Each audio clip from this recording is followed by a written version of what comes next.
So through our understanding of the entity and its environment, we are going to pick up inherent risks. Guys, as you see these inherent risks, I want you to think about the effect that this risk will have on the financials. Is it going to affect multiple balances? Is it going to affect specific balances and transactions? Because I want you to see that the understanding of the entity and its environment, and then when we get to internal control, identifies all types of risks. All risks. Risks that affect multiple and risks that affect specific. All right, so the organizational structure we've already discussed. This is whether it's a group, whether they've got multiple branches, or if it's just a simple single entity from one operating space. If it is a group, there are additional risks to if it is a standalone entity. And that means that there's the risk in, first of all, the consolidated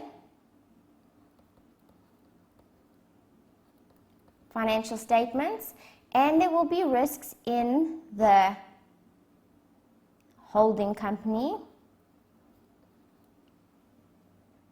financial statements. What are the risks in the consolidated? Well, there's an entire set of financials now that may not be prepared according to IFRS.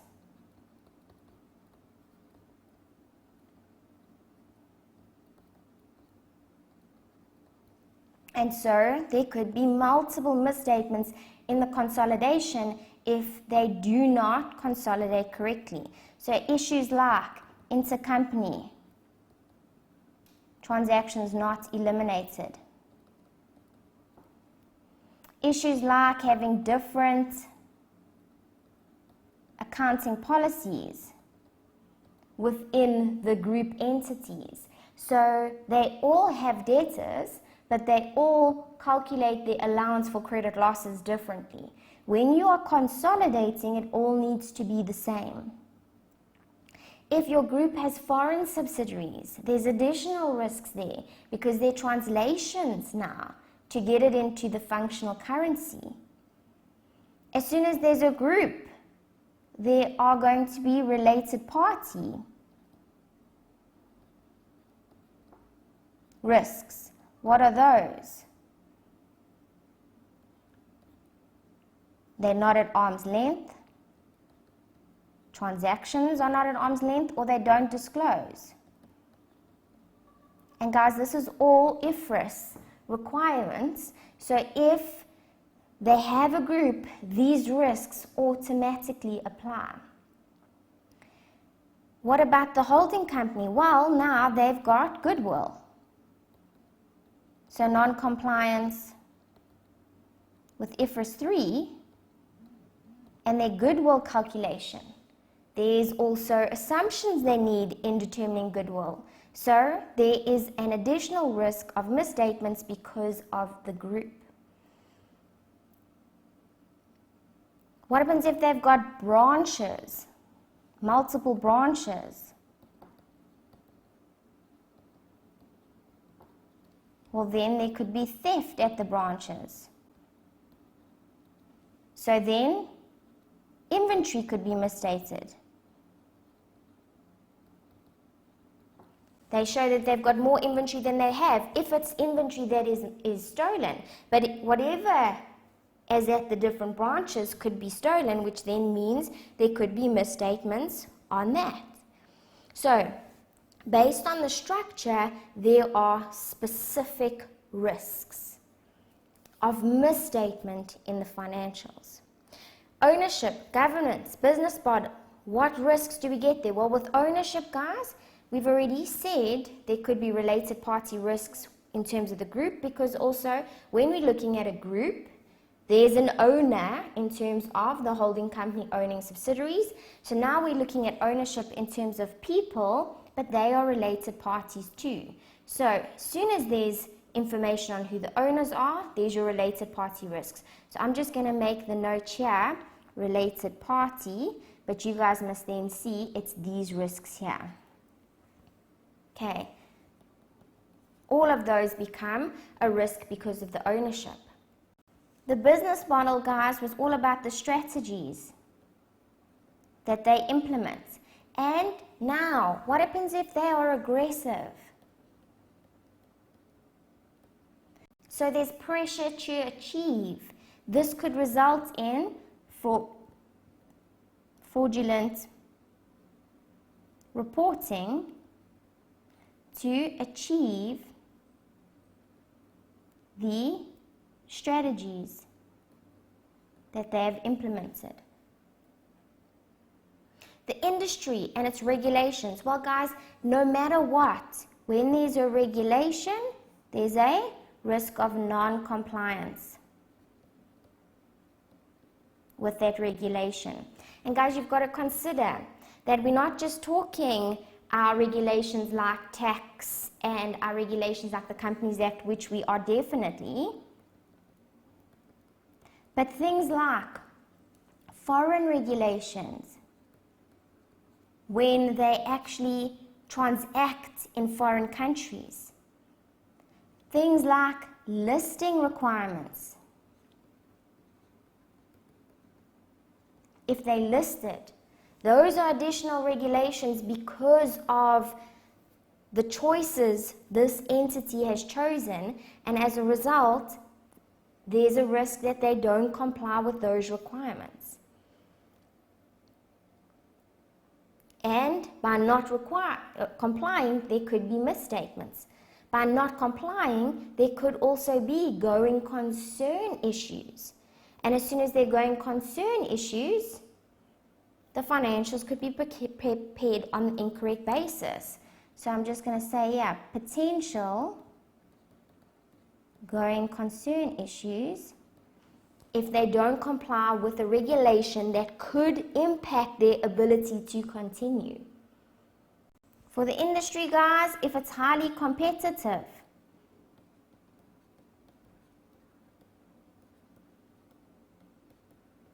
those pressure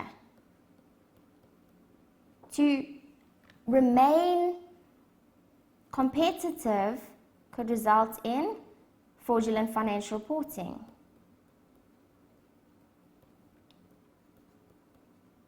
Which is misstatements, only because of the fact that it's a highly competitive industry.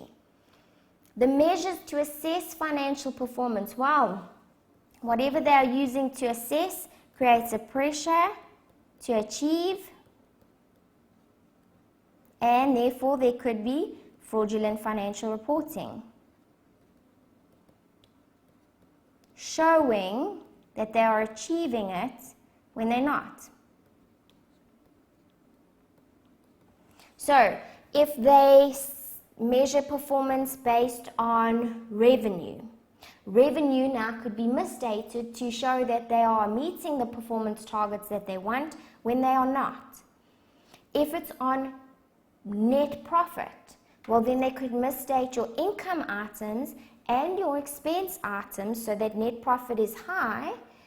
Multiple balances and multiple transactions could be misstated to show that the net profit meets the performance targets. So where are they measuring? The financial reporting framework, well, ultimately we know that if there's non-compliance with any of the applicable standards, there will be misstatements. At this point, guys, we are not saying there is non-compliance and therefore there are misstatements. We are saying that because there is a framework, because there are rules, there is a risk that they do not comply, which could result in misstatements. We could then go and test and prove that they have complied, so there are no misstatements. It's just the fact that there is the risk because there is a framework and rules on how to report things. Accounting policies, well guys, these are business-made. I want to say man-made, but that is everything here. These are business-made. They're applicable to the business itself. And so, because of this, there could be bias in determining a policy so that they appear to have the balance that they want when in fact it's wrong. It's not a true reflection of what that balance should be. Okay, whenever they have the ability to control something, there is the risk of bias in determining that figure. So because we understand everything about this entity and its environment, we now understand there are risks associated with that knowledge. Those risks are inherent risks, that first component of the risks of material misstatement. What about understanding internal control? This is going to help us to identify control risks, the second component of the risks of material misstatements. So the control environment, if it is weak and management integrity is lacking, then anywhere could be misstated.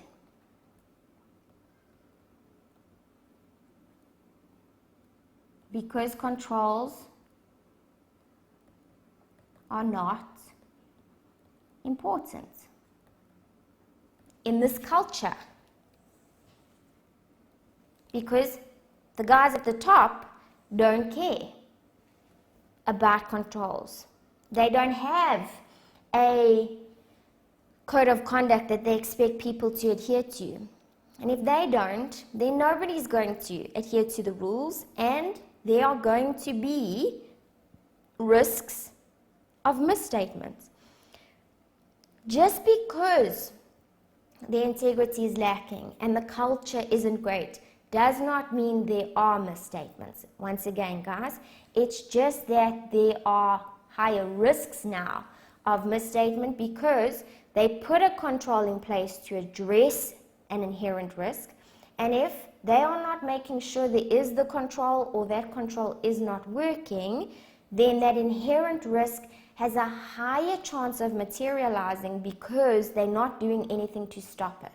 It doesn't mean that that risk does actually materialize. So they have a weak environment, they don't care, but actually the financial accountant knows what he's doing, and when he prepares the financials, they are still done correctly. So it doesn't matter that the environment is weak, the figures are still right.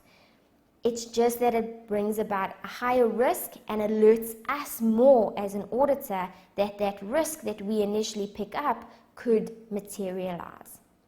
If they don't have a good risk assessment process, which means that they don't identify risks in their business, then it means that they don't know they must put controls in place.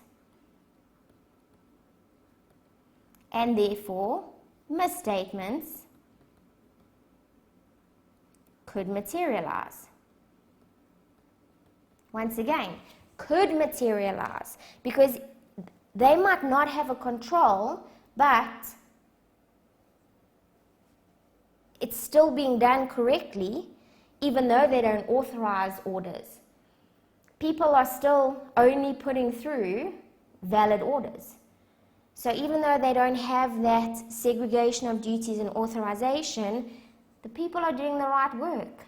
So there is no risk, or there is no misstatement. However, the risk is there because they don't have somebody checking and authorizing. So if they don't have a good, strong risk assessment process, there's likely that there's risks that they're not identifying, which means they don't have controls in place for those, and therefore there is a higher risk of misstatements materializing. The information system, that's how they record balances and transactions. And if this information system is not functioning as expected, then your financial statements could be misstated. Remember that information system, it's all about how transactions are initiated, how they're processed, how they land up in the financials, who does what, how they record the documents. If it's not functioning as expected, there could be misstatements in the specific balances and transactions that go through this information to land up in the financials. The control activities, if they don't have control activities, they don't have authorization, good source document design, access controls, reconciliation, then there could be misstatements. The reason why that control is in place can now actually materialize. It doesn't mean that it will, but it is more susceptible now because they aren't trying to prevent that risk from materializing. And if they don't monitor controls, then if the control isn't working,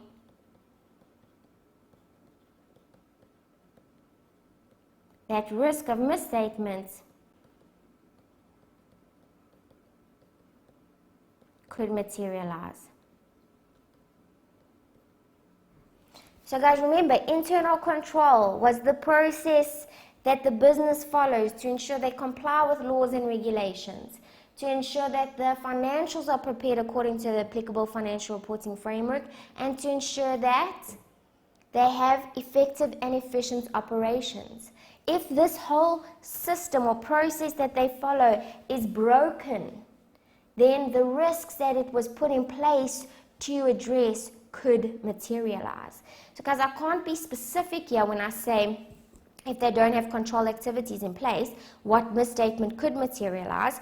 You have to see what control activity is missing. So remember, we said authorization was to prevent fictitious transactions being recorded. So where I see they don't have authorization and I know they should, I can now go and say there's a risk of fictitious transactions taking place because they don't have that control. So you need to know your control activities' purpose, the objective of those control activities, and then when you can see that they don't have the control activity, we can then go and see what risk could materialize. But from this understanding, guys, you can see that there are inherent risks that affect the whole financial statements, like something here, the consolidated financial statements. That means the entire set of financials could be wrong. And so that would be a risk at the financial statement level for those consolidated financials.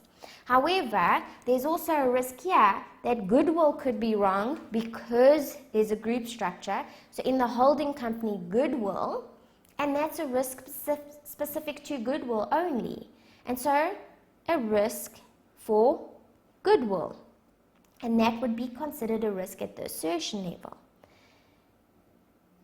And pressure to achieve their financial targets. If that is specific to revenue, then it's only revenue that carries that risk, a risk at the assertion level for revenue. Whereas if it's for profit, then all income could be overstated, all expenses could be understated to have a higher profit. So that's more a risk at the financial statement level because it affects multiple balances and transactions. Looking at the accounting policies, an accounting policy is for a specific balance or, balance. So, if their policy is biased, then that balance has a risk of being misstated, no other balance. Whereas the control environment, if the entire control environment is lacking, then anywhere in the financials could be misstated. So I have to say that there's multiple balances and transactions, and therefore that would be a risk at the financial statement level. As opposed to, if I can see that there's a concern with authorization of sales orders, I'm more concerned there that there's a risk with revenue and so that would be a risk at the assertion level. So my understanding as a whole will help me to identify risks at two levels: risks at a financial statement level and risks at the assertion level.